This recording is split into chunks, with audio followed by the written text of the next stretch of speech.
Baik, Bismillahirrahmanirrahim. Assalamualaikum warahmatullahi wabarakatuh. Baik, saya di sini akan mencoba memaparkan sekaligus mencoba menjelaskan apa itu somasi, lalu bagaimana caranya untuk membuat surat somasi. Sebelumnya, saya di sini akan mencoba menjelaskan sedikit apa itu pengertian somasi. Pada dasarnya, somasi merupakan sebuah teguran atau peringatan. Artinya, jika seseorang mendapatkan surat somasi, maka orang tersebut mendapatkan surat teguran atau peringatan atas perbuatan yang telah dilakukan. Fungsi somasi merupakan sebagai bentuk peringatan untuk pihak tertentu atas sikap atau tindakan ilegal. Jika isi surat somasi ini tidak diindahkan, maka pihak yang menggugat bisa membawanya ke jalur hukum. Selain itu, tindakan ilegal tersebut, penyebab lain dari somasi tersebut, perkara ingkar janji ataupun wan prestasi yang sudah tertulis dalam perjanjian atau kontrak yang sudah disepakati.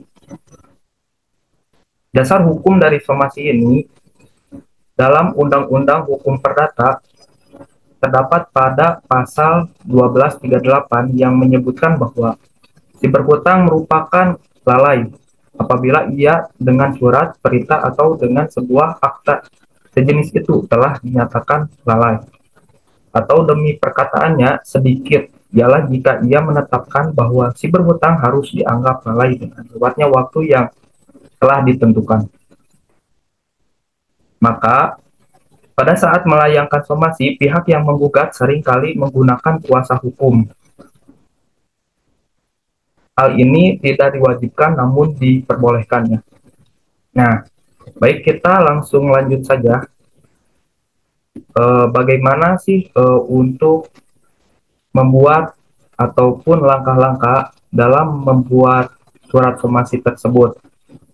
Nah, kita harus yang pertama-tama eh, di sini tercantum ada kop surat ya. Pertama-tama ada kop surat dari instansi kuasa hukum tersebut. Nah, yang dimana kop surat ini melayangkan somasi atas nama perusahaan. Lalu selanjutnya di sini keluarnya surat somasi tersebut tertanggal pada 3 Juli 2023 di Bandung. Lalu dengan nomor keluarnya surat somasi ini nomor 15 garing somasi garing nama instansi kuasa hukum KAL garing 2023 tahunnya. Lalu selanjutnya ada halamannya somasi, jelas ya. Lalu selanjutnya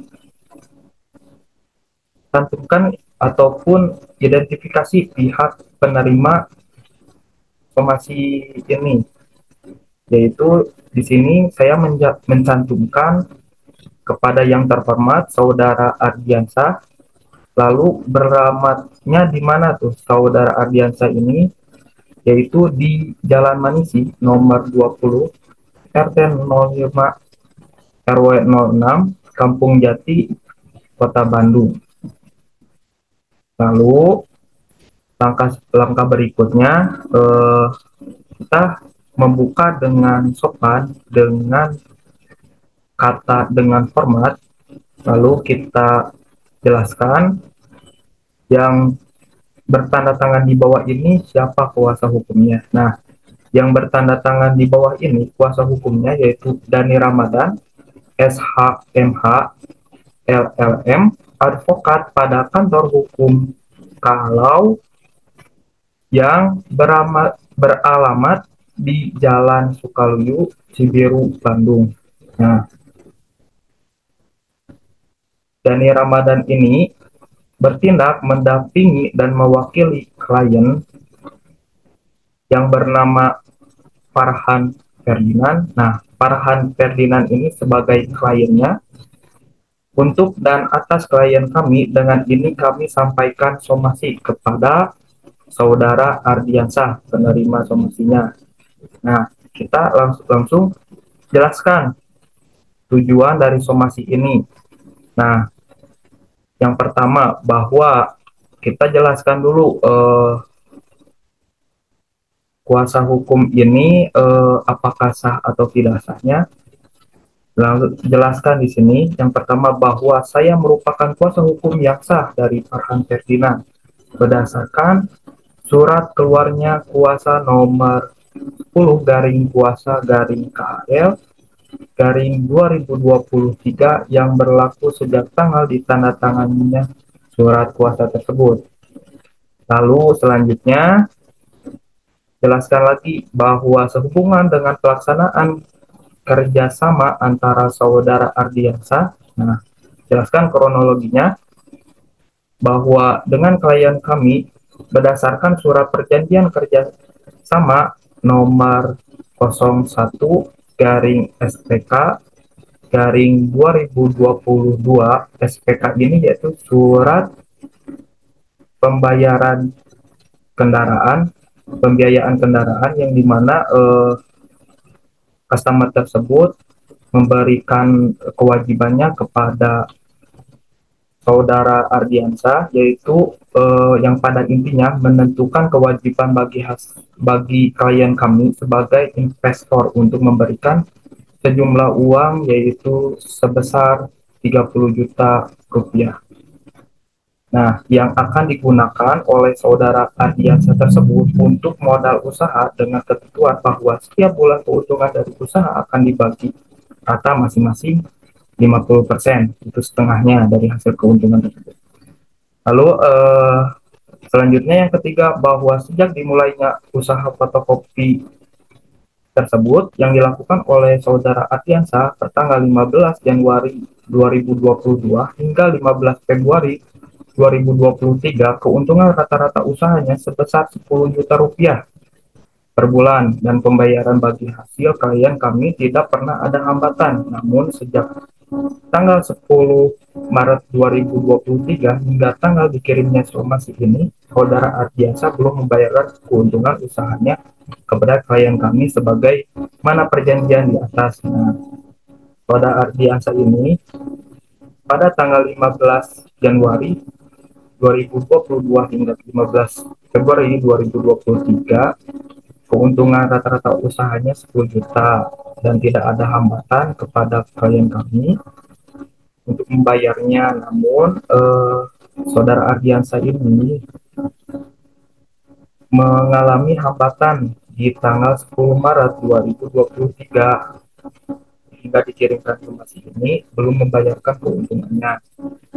Nah, selanjutnya jelaskan lagi kronologinya bahwa eh, kami meminta kepada saudara Ardiansa untuk segera memberikan haknya pada klien kami yaitu bernama Farhan Ferdinand ya, yang diperkirakan sebesar 20 juta rupiah karena tunggaknya yaitu sekitaran 4 bulan. Jadi kan tadi setengahnya keuntungan 10 juta, 50% yaitu 50% dari 10 juta yaitu 5 juta.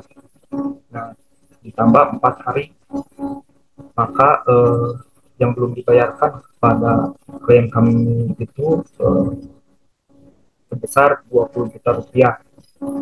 Nah, dalam waktu selambat-lambatnya 7 kali 24 jam yaitu 1 minggu sejak diterimanya somasi ini oleh saudara, dan apabila melewati batas waktu yang ditentukan maka kami akan menempuh penyelesaian permasalahan ini secara hukum baik pidana maupun perdata.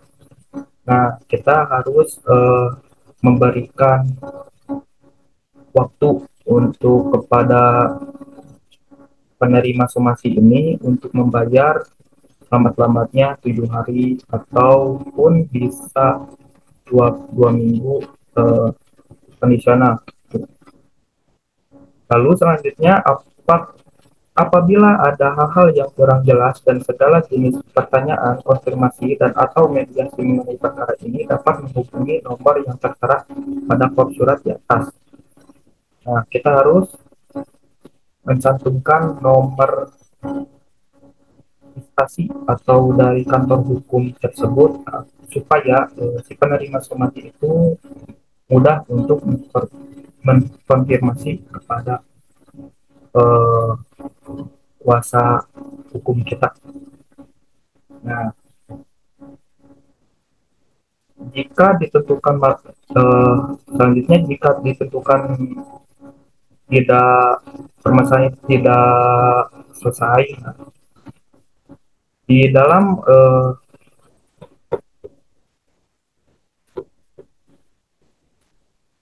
di dalam pasal 1243 kitab kitab Undang-Undang Hukum Perdata yang mengatur tentang tuntutan luar prestasi perjanjian menjelaskan bahwa penggantian biaya kerugian dan bunga karena tak dipenuhinya suatu perikatan mulai diwajibkan bila debitur walaupun telah dinyatakan lalai untuk memenuhi perikatan itu atau jika sesuatu yang harus diberikan atau dilakukannya harus dapat memberikan atau dilakukannya dalam waktu yang melampaui waktu yang telah ditentukan.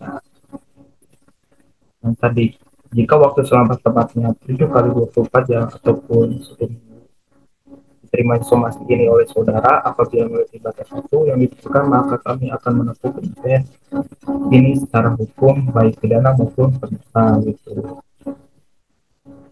Nah, lalu dengan demikian surat saya sampaikan untuk dapat diperhatikan dan ditindaklanjuti sebagai mestinya ditutup dengan demikian. Lalu format kami kuasa hukum tanda tangan, lalu nama kuasa hukumnya Deni Ramadan SHMH LLM.